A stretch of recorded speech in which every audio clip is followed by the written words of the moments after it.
What's going on, everyone? This is another edition of the Fourth and Long podcast. Today, we're going to be previewing UFC 250, and you might have noticed on the stream that we do have a couple of very special guests. Emphasis on the special, because you'll witness that firsthand in a couple of minutes. But of course, we have in all that ugly yellow and black, we have Kevin of Sports News Podcast. Kevin, let the fans know who you are. You know what? So I have a special announcement for anybody watching this that tomorrow for doing my UFC 250 breakdown on my channel, I will have Jimmy Smith joining me to break down UFC 250. So definitely make sure you guys check me out. It's the Sports Muse on Instagram. I'm the underscore sports I'll underscore link muse. everything too, so you guys can Check it follow a out, little guys. more easier. Yep. Then the other guy in the not as ugly yellow and black, but just is that a nice navy blue you got going?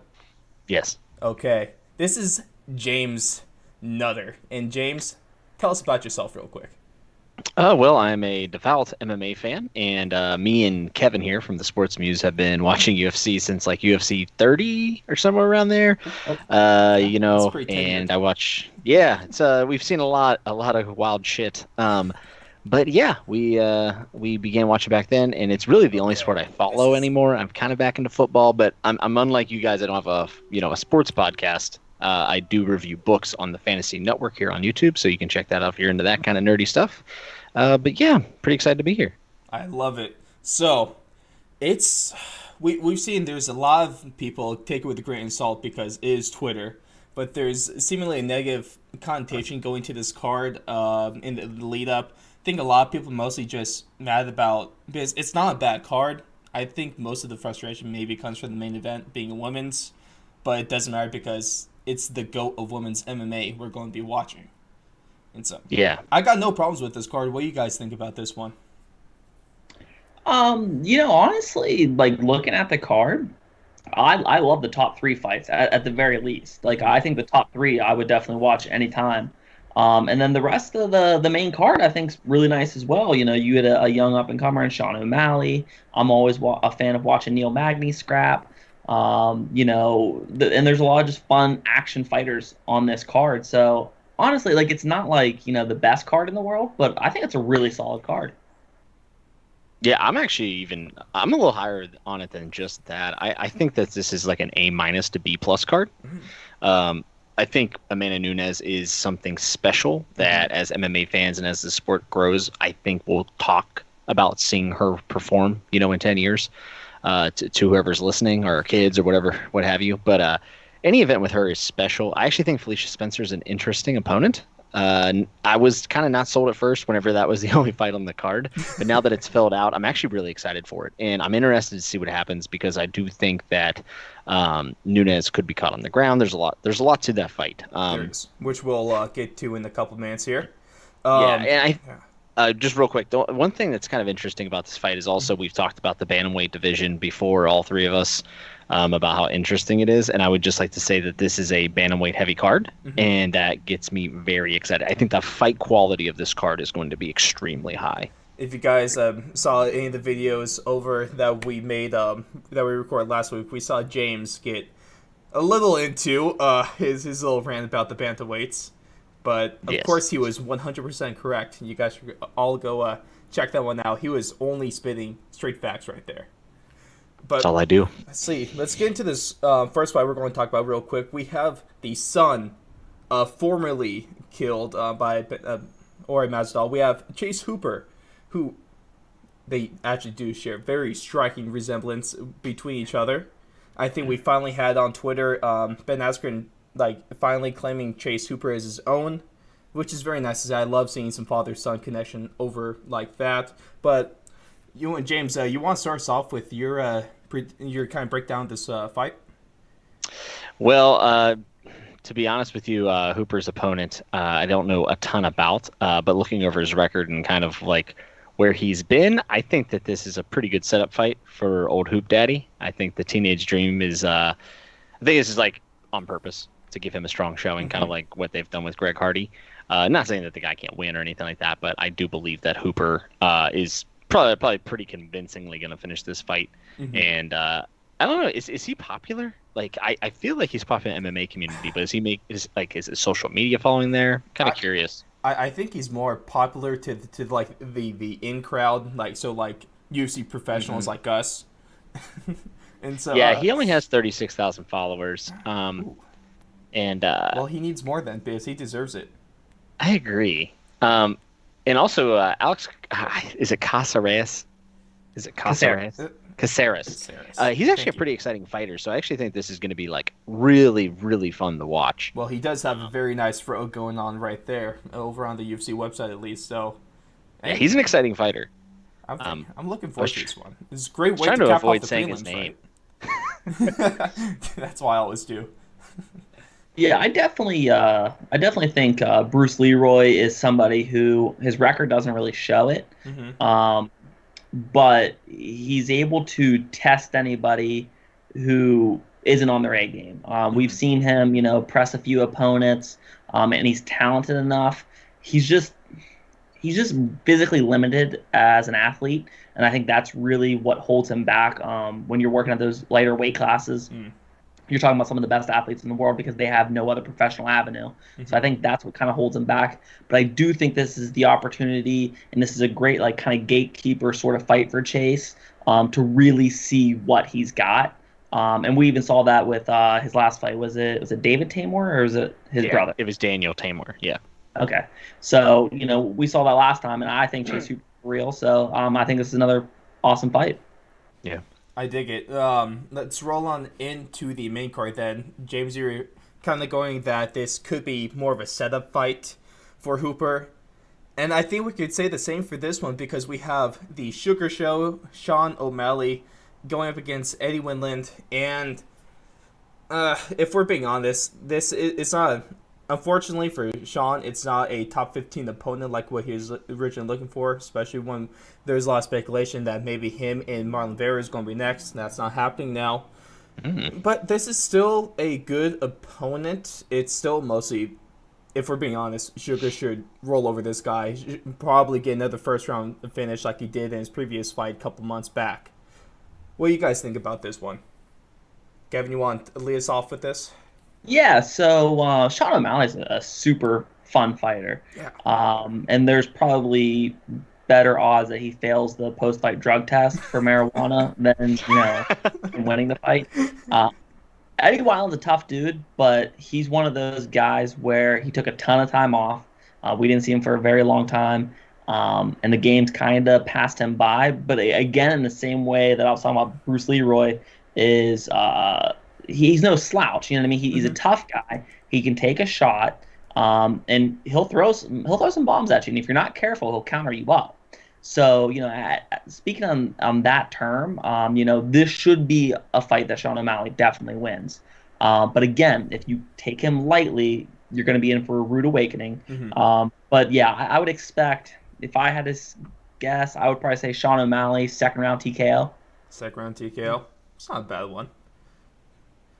James.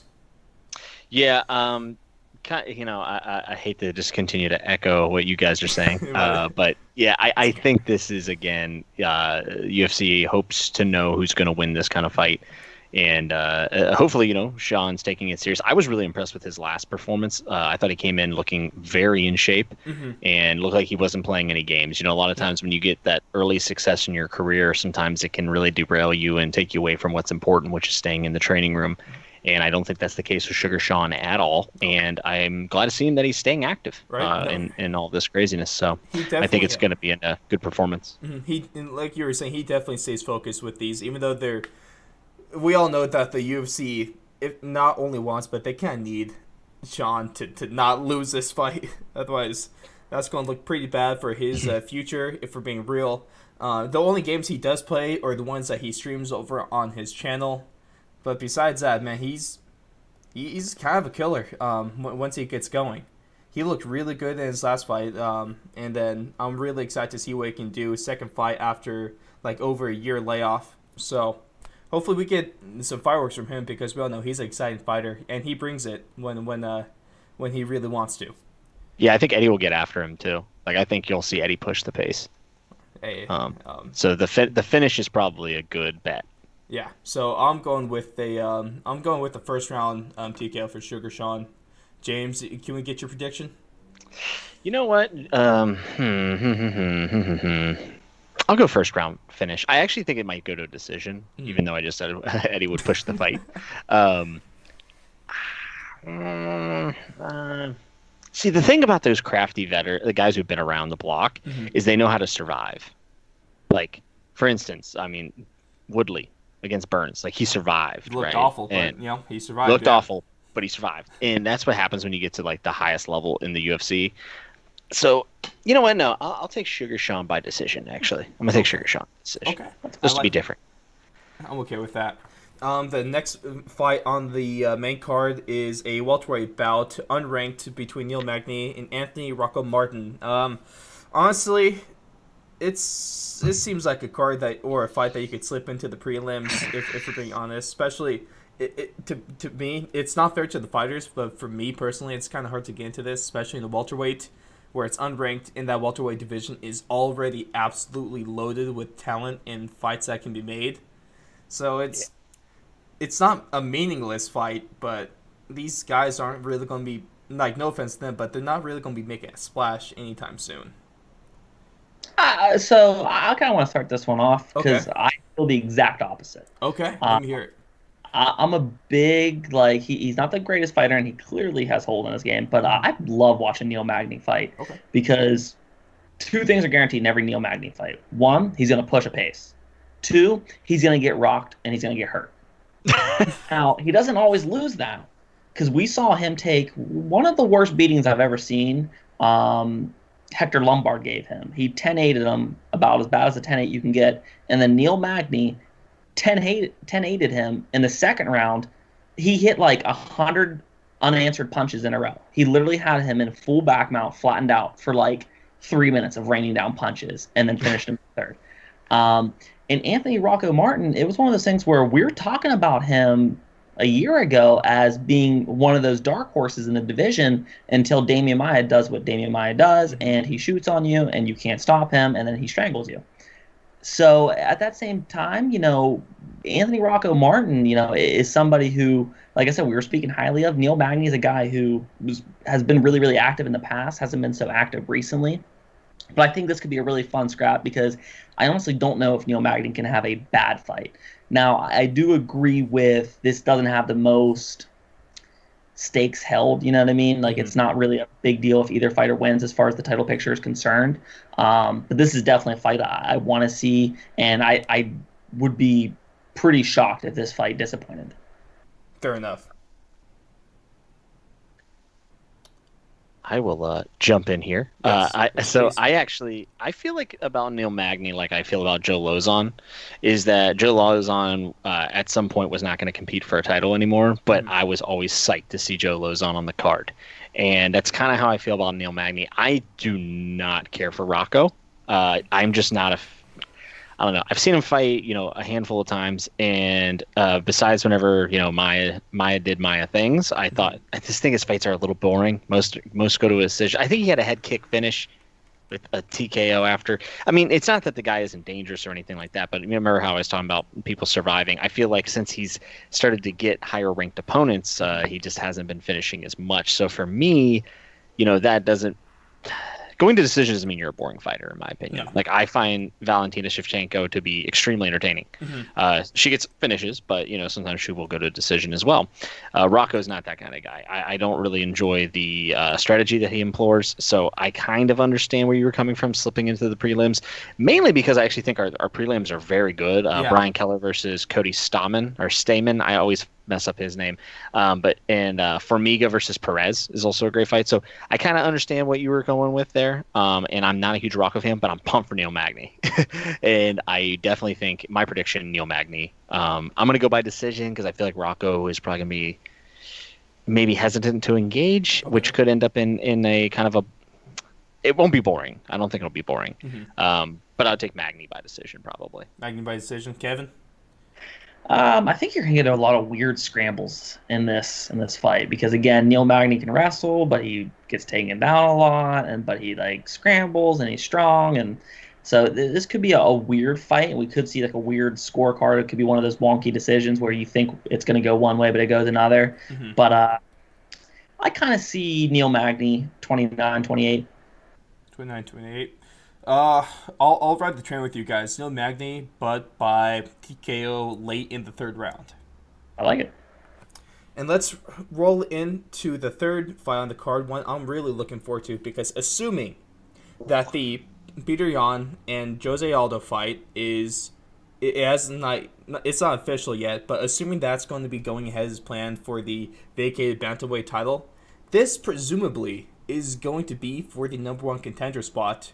We have number 2 Aljamain Sterling and number 4 Corey Sandhagen, and this is going to be one hell of a scrap we got ahead of us for Saturday. James, you want to start us off with this one?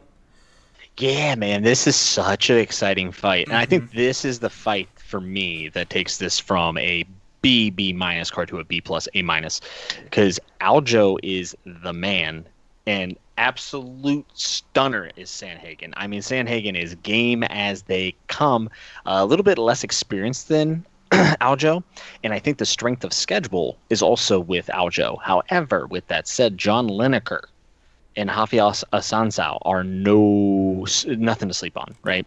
So we are seeing two guys who are, we're saying they're on the edge, they're on the tier of being champion, and they're meeting at the perfect time in their careers. There's not a huge rivalry here. This isn't Colby and Usman, no, but it's that same, like they both kind of take the same trajectory, right?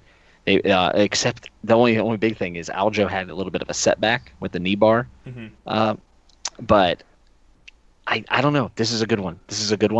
And I'm kind of curious, and I want to come back to this before we move on, and I'll just wait. But I want to talk about that number 1 contender thing once we all kind of make our pick, and I'll try to make a mental note so I don't forget. But this is, I think this is probably gonna be fight of the night.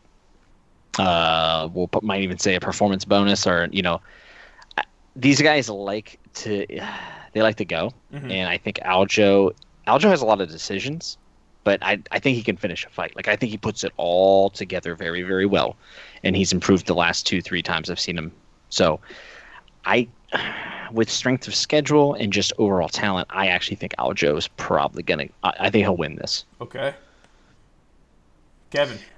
So, I completely agree with what James said. This is the fight that I want to see. This is my fight of the night. This is my main event. I love the bantamweight division. I love Aljo. Sandhagen, awesome, exciting fighter. This is tough. We've seen Aljo make a lot of strides in the striking game. He's been a kick-first fighter for a while now, but his hands are starting to catch up to his feet a little bit. His wrestling's always good, but I always find it a little bit underwhelming. I always think he's going to be a little bit better when he gets against the cage. His jiu-jitsu is silly. It's very, very good. And that's what happens when you work with Matt Serra. But yeah, I'm kind of worried that with a kick-heavy approach, we start to see Aljo usually slow down in the third round, just because it takes so much more energy to throw the kick. And I'm worried that, Sandhagen's going to... Maybe they split the first 2 rounds and he takes the third off of just being in better shape, and he's a guy who's tough, man. Anybody who stands toe-to-toe with John Lineker is not a dude with. So, I think they're both excellent fighters. I'm rooting for Aljo because he's my guy. I'm leaning toward Sandhagen. I actually wouldn't be crazy surprised if he maybe clips him and finishes the fight. But I just have a quick question, because I meant to say this for the last fight. What happened to Ponzinibbio? Oh, yeah. What? Yeah, that is a good question. Yeah, you're not wrong, because he's a beast. So I just thought of that. I don't know why it came back to my mind, but I was just really, because last time we saw him he knocked out Neil Magny. But anyway. But definitely that this fight is going to be awesome. I'm extremely excited. But yeah, I'm gonna say Corey Sandhagen by. I'm gonna say decision. I'm gonna say split decision. I would just like to jump in here real quick. Ponzinibbio got removed from the welterweight rankings. Hmm. Is he done? I don't know. Sorry, I don't mean to derail, but that is a very good worries. question because he was Yep. my dark horse at 170. After I saw him against Neil Magny, I was like, dude, I think this guy is like, think he can, defend the takedowns against Usman, and he has heavy hands. I was really excited to see what would happen there, and I kind of wanted him versus Robbie Lawler at some point, but he's not even on the rankings Yeah, anymore. I So can't find them either. yeah, I'll have to look it up after. But continue. I'm sorry. Yep. So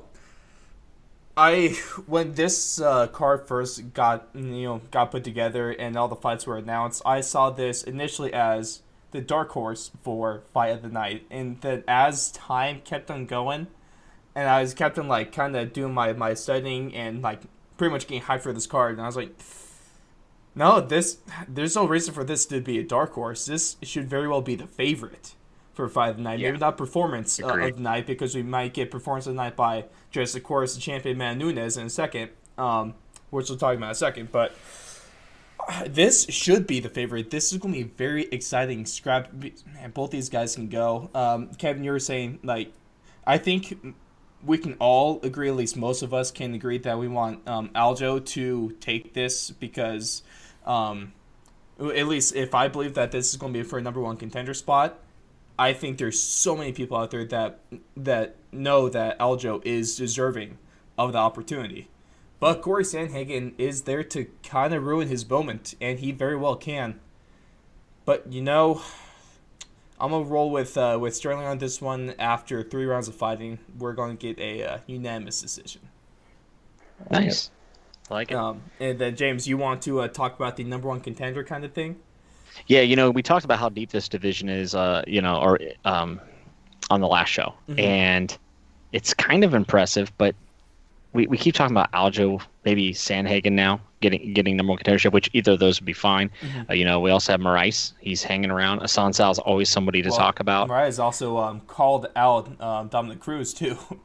It's the division's ridiculous, Right. But guys, does anybody know when TJ Dillashaw's due back? He was out I've for been 2 before. years.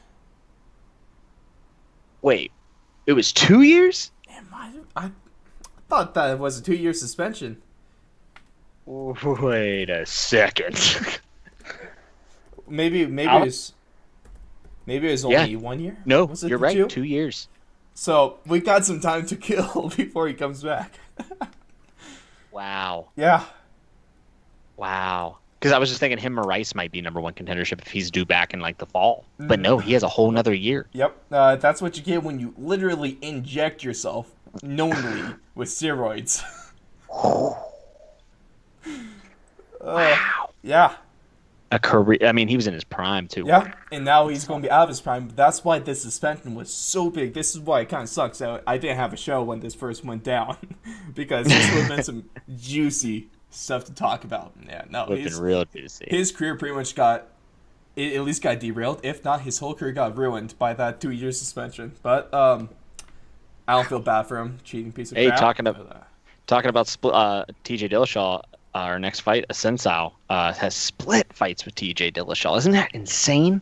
Well, let's roll into that one then with Assunção and Cody Garbrandt. He split fights with TJ, and we also know Cody's track record when he went up against the juiced up TJ. Not even those two fights, but even his most recent fight that happened last March. Was it against Pedro Munoz? Yeah, on 235. That was the Jones and Smith card, where Smith could have been champion. We'll get to John Jones a little later tonight. But this is an interesting one from the points that you bring up with Sonya, with him splitting fights with TJ and with Cody getting beaten up pretty badly, at least. Maybe not after. He kind of had him a couple times at the beginning, but he got finished pretty brutally when he fought Dylan Shaw. Then that last loss to Pedro, he needs a win here.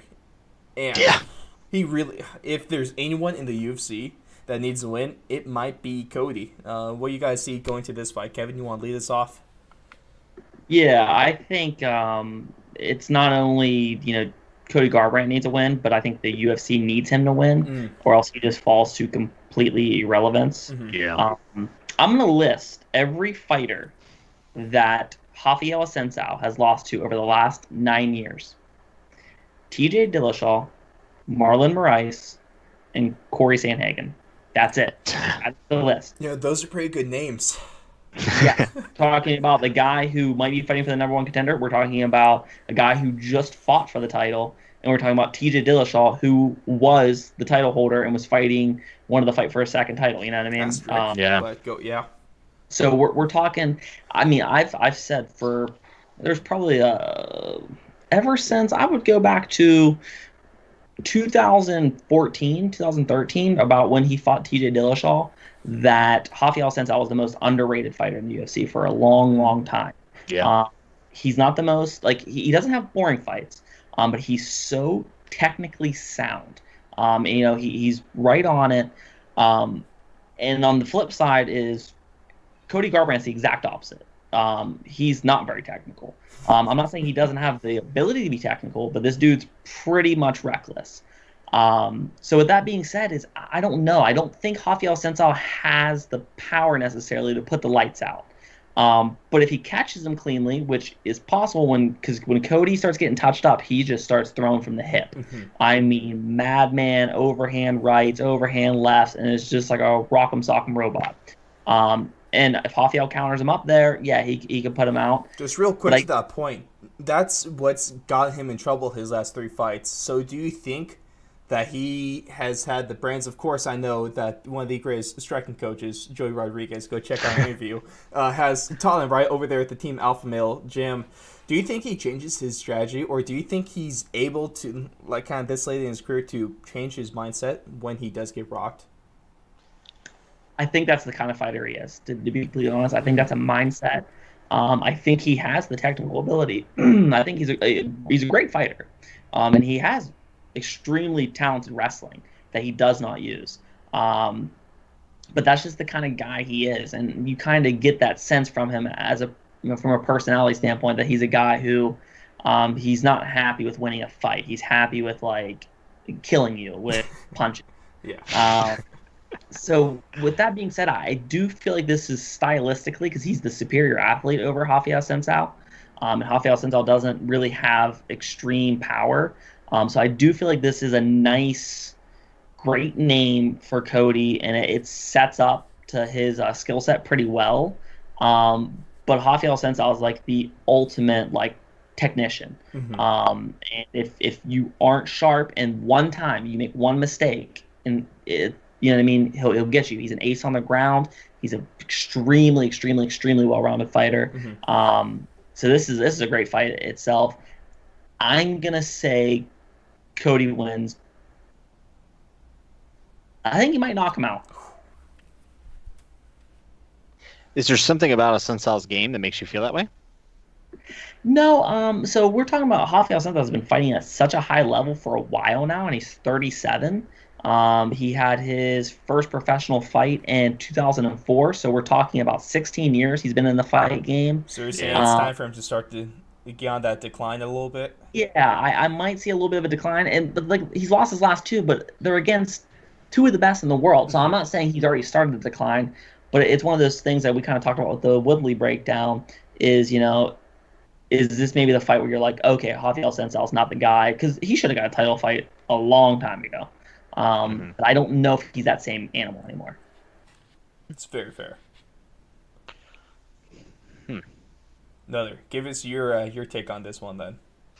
I think Assunção is the prime example of how amazing bantamweight is. You know, a guy that definitely could have held. You know, if this is any other weight class, he holds the belt and probably is, you know, in the list of best of all time champions in that division. He's so good.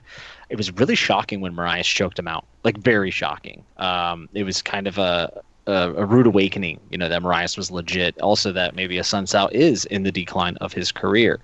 With that said, I know, Kevin, you mentioned that he doesn't have knockout power, and I actually agree. Like, he's not a favorite to knock someone out. You know, like, yeah, he has good hands, but it's not like he has amazing power. But neither does Pedro Munoz, and I think he had 2 or 3 TKOs on his record. Mostly jiu-jitsu guy, and has a ton of submissions, and a good amount of decisions as well. The thing about Cody is Cody was beating Pedro. Cody was doing very well, and it was looking positive for him. But when Cody gets clipped or Cody gets ahead of himself, he seems to go to the habits that he's built over the last however many years.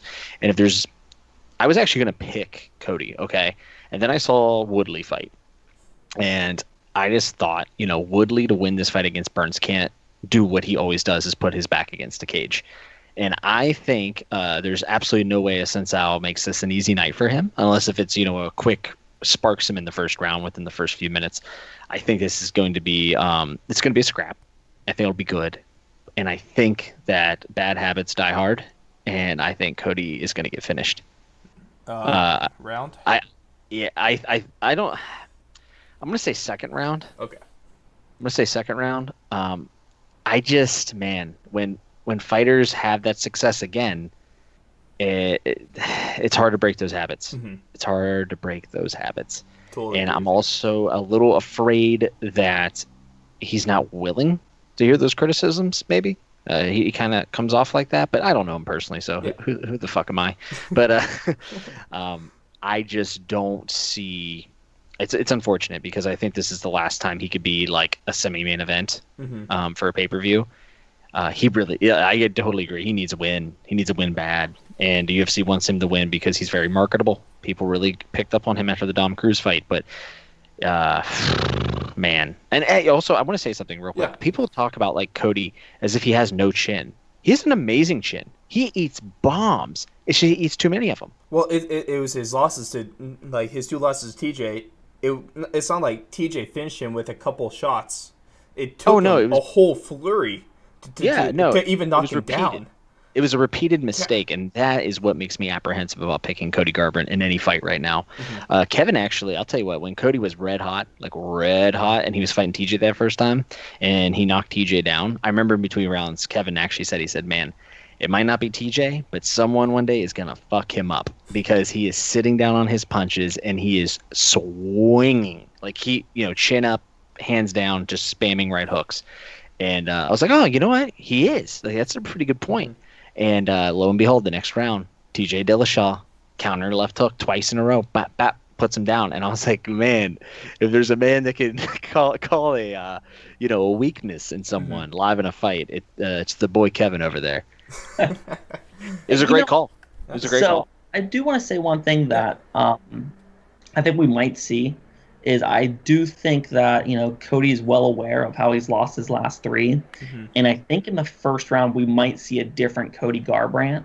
We might see him try to clinch up a little bit more. We might see him to try to use that wrestling skill. What I don't know is I don't know how effective that's going to be because Rafael Sensao has great takedown defense. He's great in the clinch. So I think we might see it. And what I'm not sure of is how does he react to that? Does he go back to his corner between rounds and go, you know what, this doesn't work, I'm going back to my old style? That's what I don't know. That's what I'm really curious about. I don't know, but I do think we will see a different Cody Garbrandt in the first round at least. But he doesn't seem like the most disciplined fighter in the world, so I think he could revert back to his old bad habits. It's also really interesting because if you were going to switch up your strategy, I think Sensao's the worst guy you could do it against as far as wanting to go into the clinch and wrestle. I actually think this fight favors Cody if he fights he fights like Cody but doesn't sit down on every single punch. I actually think it does favor him. But again, I just I don't know. Woodley left a bad taste in my mouth for people with bad habits. That's fair. You guys, with some of the points you're making, you brought up a really good thing. It's this fight, seemingly in Cody, we got a guy with knockout power and the guy that likes to just lay it all out there and swing for the fences. But then you got a very technical fighter like Rafael, and it's going to be a very interesting styles clash at the least. I think we should be able to get a very competitive and very good fight out of this one. And as I was saying, and as Kevin brought up, I am really curious to see what kind of Cody Garbrandt we get, especially with hopefully he's all good now. But remember when it was still on before good old COVID took everything away from us back in March. This fight was originally scheduled to be the co-main for the Rosenstrike and Ngannou fight. The UFC fight night. And Cody was pulled out of that after being hospitalized with kidney issues. So obviously that's going to affect your camp. Obviously, he couldn't even fight that night. Hopefully, he's all better now because no one ever wants to see a fighter not at their best. Because Yeah. at the very least, we all want to be entertained, but also we want, especially with a very likable guy like Cody, we want him feeling healthy and feeling good for this fight.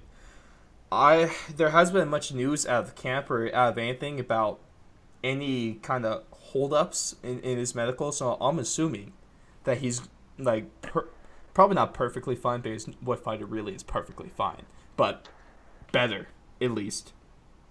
That is definitely a guy who's had a lot of health issues. He had back issues before the TJ fight.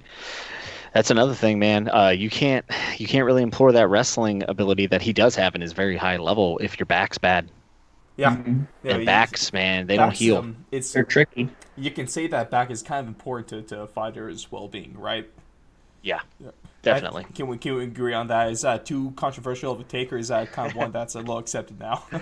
I think that's pretty accepted. I think you can argue that the neck for a jiu-jitsu artist is at least a little important, correct? Absolutely. Absolutely. I'm really looking forward to this fight, though. I'm a little biased towards Team Alpha Male, but admittedly, it might be out of hopeful. It just might be me being hopeful for Cody, but I see Cody pulling this one out in a decision after 3 rounds. Okay. So I'm the only one picking a Sun Tzu. Yeah. I look forward to my victory. I like it. Of course, we should be, or at least the fourth line, we should be streaming our live reactions to the UFC 250 card. I will be defending my coveted Suck My Pick title against Jalen and Blake. I like the title. Thank you. I made that one up 2 hours before you went live. Should definitely make t-shirts. You know what? If that was in the budget, we would be. But your boy's kind of in the hole right now, so we'll take it as it comes. Let's get on to this main event, though. Something I'm actually really looking forward to. Not in terms of it being a competitive fight, but at least being an interesting fight. At the worst, we see a mugging. At the best, we see a somewhat competitive fight for a minute or two until the women's go takes it over. What do you guys think of this one? James, you want to start us off? Yeah, so I do have a couple questions, and I'm going to start with this first. How is Felicia Spencer's offensive wrestling? Her strong suit is probably going to be her ground game is what's probably going to be the best thing for her. Yeah, I knew to that. Use, I know her that her offensive wrestling. I don't know. Okay. It's not bad. But Okay. Amanda Nunes, of course, we all know her for her amazing stand-up game. But her jiu-jitsu and her ground game is not bad by any stretch of the means. She's also very strong. Also, she's pretty damn big, too. Yeah, she's very strong, Yep. and she's very long. She's huge, I've watched Spencer fight a couple times, but I just couldn't really put it together. I didn't get a chance to watch any of her fights. I remember when she choked out Megan Anderson. Yeah, I think Megan Anderson has a lot of holes in her game. Really like her, actually. I hope the best, for her future. But well, also Spencer, we haven't seen just too much of her. I think she's only 2-1 in the UFC. So yeah, we haven't really gotten that much tape on her, too. So I'm really interested to see what she can prove to us. Yeah, and how long can she last? Yeah, it's not like it's bad. This is like when we were talking about John Jones at least a couple years ago. It's not, hey, can they win? It's more so, hey, can they make it 5 rounds? Yeah, for sure. I think it's interesting. So I actually think Nunes' ground game against GDR looked pretty bad. I don't know if that's a controversial fight, hot right? take. It wasn't great. No. I think it was an ass beating. But with that said, I wasn't that impressed with Nunes' ground game there. And GDR is not. She has good takedown defense, but she's not phenomenal on the ground by any means. So I think there's trouble here. I think there's trouble if it gets to the ground. I just don't think she's going to get close enough. I think Amanda's going to light her up. I would say, Amanda seems to like to play with people a little bit too. Like she's not Cyborg where she comes out and goes berserk. So I actually feel like this might be a second, third, or fourth round finish. I'm gonna go with round 3 knockout by or TKO. Okay. Nunes. Kevin, let's get your take on this one. Okay, so you know what? There's one thing that I don't think we throw around is we always say, Amanda Nunes is the female GOAT. Why don't we put her in the conversation for just GOAT? Well, agreed. Pound for pound, I wouldn't call her pound for pound GOAT because that's always going to be GSP for me. But I have no problems with putting her in my top 5 pound for pound fighters. No problem with that. I look at it this way: is Valentina Shevchenko is, arguably might be the most technically sound fighter in the UFC right now. And she's 2-0 against her. Cyborg looked like a cyborg. It literally looked like a robot who was put on this earth to kill other women. She knocked her out. Holly Holm was like the ultimate point fighter who had a good chin. No one ever really touched her up too much. Knocked her clean out. You know what I mean? And she also did destroy arguably the most overrated fighter in UFC history. Ronda Rousey. Oh, I thought you were talking about Cyborg. I was about to have a stern discussion with you. I saw the look in your face. I was like, So with that being said, when me and James talked about this, when the card was really, really bad, we talked about this fight, and I think Spencer has a chance. Like she's big, she's a true 45er, but I just worry when you're ace in the hole is the other person's. It's not Amanda Nunes' A game, but to say it's a true B game is wrong because she's very, very, very talented on the ground. Yeah. And if this does get to the ground, I don't know how much of a difference it's going to make. I don't think Spencer is Damian Maia on the ground. And Damian Maia is the only guy that we've seen put people on the ground where it doesn't matter what level you are. You can be at the highest level that you can physically be at, but Damian Maia is at a higher level. And we saw that with Gunnar Nelson. I don't think Spencer's that kind of fighter. I think Nunes is talented enough to not get finished, not get swept, anything like that. And then on the feet, I just think it's pretty one-sided. I don't expect it to be an embarrassing performance by Spencer, but I was going to say what James said. I agree with a third round TKO. Yeah, I could really dig that one. I put Amanda Nunes fights in the same kind of category as Valentina Shevchenko fights, where it's no, not recently John Jones, but former John Jones. I'm just curious to see how long Spencer can last. Pretty much, I'm curious to see how much of a fight she can put up, and what she can show off to us. Because if we're being honest, of course there's always a chance if it gets to the ground game, even better of a chance for Spencer to somehow pull off the upset. But if we're just being honest here, Amanda Nunes, 99% sure she's going to win this fight. She should win this fight. She should win this fight pretty handily as well. That's why I'm going to go with a second round TKO. I'll give Spencer the benefit of the doubt. She'll make it out of the first round, but not going much farther. Yeah, I think Amanda's going to have respect for that ground game too. And I actually agree. She's not a Maya, right? But Amanda approaches all fights very intelligent. I mean, that was the difference between her and Cyborg was intelligence. Well, that also showed off in when they clashed with each other most recently. When Amanda Nunes took this featherweight title, this is her first defense of the featherweight title. Last year in 2019, she had 2 defenses of her bantamweight title. So, if we want to put her ahead of guys like Conor McGregor, if we're talking about GOATs, Conor McGregor's in the discussion. You got to throw Henry Cejudo in the discussion. One thing that neither of them did was defend either 2 of their belts. So gotta give a lot of credit to Amanda Nunes for actually going the DC route in defending both belts. It's hard that we have to give her credit for that. Here's something for you, and my brother brought this up, and he's right. I didn't really think about it too much. Is why did we stop talking about Mighty Mouse as the GOAT? Oh, yeah.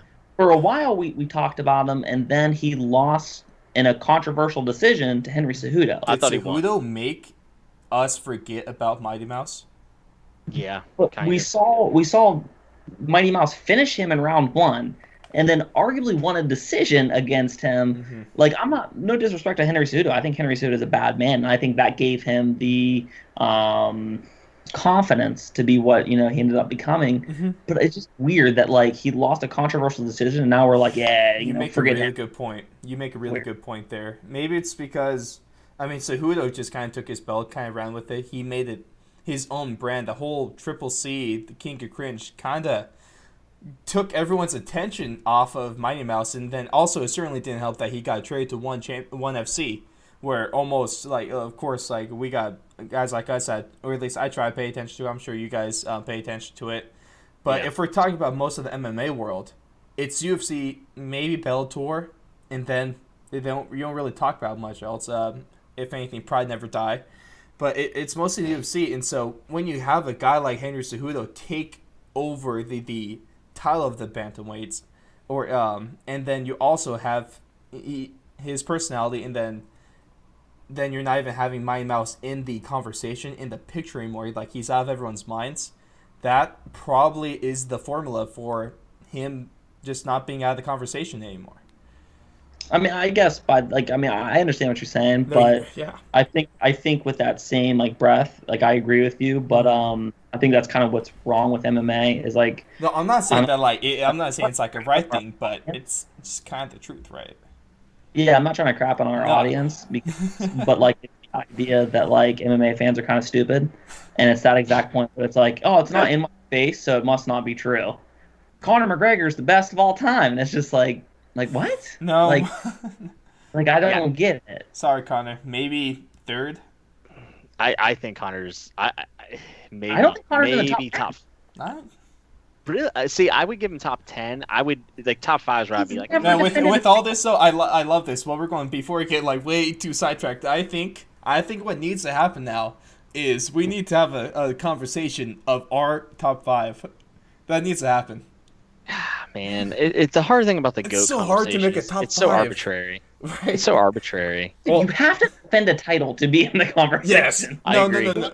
Just Title one time. defenses. This is my take. Title defenses are more important than title wins. I'd say they're twice a title defense is twice as important as a title win is. Yeah, I actually agree.